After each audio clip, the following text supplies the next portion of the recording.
हवेली मतदारसंघात सध्या प्रचाराची रणधुमाळी सुरू असून राष्ट्रवादी शरदचंद्र पवार गटाचे उमेदवार अशोक पवार विरुद्ध राष्ट्रवादी अजित पवार गटाचे ज्ञानेश्वर कटके यांच्यामध्ये दुरंगी सामना होत आहे।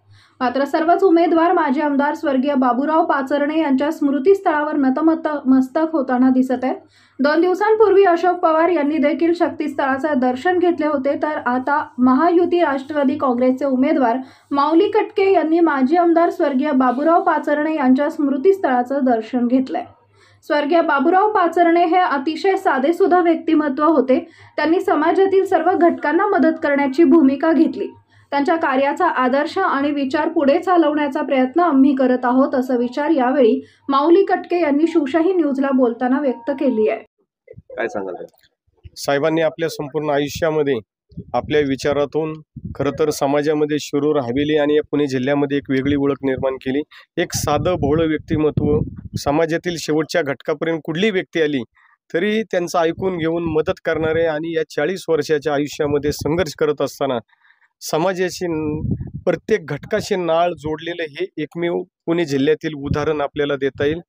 आणि साहेबांच्या बाबतीत अजून सांगायचं म्हटलं तर प्रत्येक येणारी व्यक्ती, प्रत्येक व्यक्तीला आधार देण्याचं काम साहेबांनी खऱ्या अर्थानं या आपल्या राजकीय जीवनामध्ये केलं। सरळ साधा स्वभाव, भोळं व्यक्तिमत्व, कधीही खुनशी स्वभाव नाही, कधीही कोणाला आरेरावीने बोलणार नाही, कधी चुकीच्या पद्धतीने कोणावर अन्याय होणार नाही याची काळजी घेणारं हे व्यक्तिमत्व आपल्याकडनं खऱ्या अर्थानं सर्वसामान्य जनतेला न्याय कसा मिळेल, त्यांना आधार कसा मिळेल, त्यांना मदत कशी करता येईल, म्हणून आयुष्यामध्ये या 35 ते 40 वर्षाच्या संघर्षमय जीवनामध्ये साहेबांनी असंख्य कार्यकर्ते त्या ठिकाणी आपल्या विचारातून आणि आपल्या प्रेरणेतून खऱ्या अर्थानं तयार केलेले आहेत। आपण आता पाहतोय सगळीकडं जिथं जाईन तिथं साहेबांचे हजारो कार्यकर्ते या ठिकाणी भेटतायत, चर्चा करतायत आणि साहेबांचे विचार आपण पुढे न्यावे अशा पद्धतीचे त्या ठिकाणी ते माझ्यासारख्या कार्यकर्त्याला सांगत आहेत। परंतु मीच साहेबांच्या बरोबर त्या ठिकाणी 15 वर्षे त्यांचा एक कार्यकर्ता म्हणून त्यांच्याबरोबर काम केलेलं आहे। त्याच्यामुळे भविष्य काळात देखील साहेबांचे विचार पुढे नेण्याचं काम आम्ही सर्व मंडळी या ठिकाणी करत आहोत।